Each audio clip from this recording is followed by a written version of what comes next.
समस्या को नहीं पखाड़ धरी राजरास्तार चाषी टोकन समस्या और बिना कटनी छटनी एवं धानर अभावी बिक्री को नहीं दिन सारा रास्तार बसी चाषी एने सुवर्णपुर जिला डुंगरीपाली ब्लॉक सारसमाल चाषी आंदोलन आज को 4 दिन हेले प्रशासन किंतु देखा नहीं। मंडी खोलिबार 13 दिन बीती जाइथिले मध्य एही मंडीरू मुठाए भी धान उठिनी बोली चाषी करछि।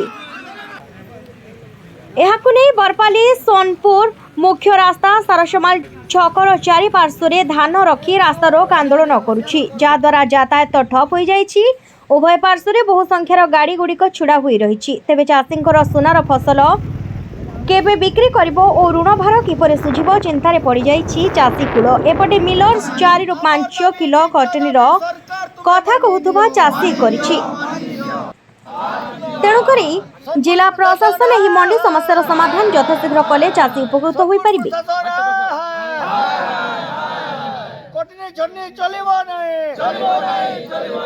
कटनी झन्नी चलिले निया चलिबो।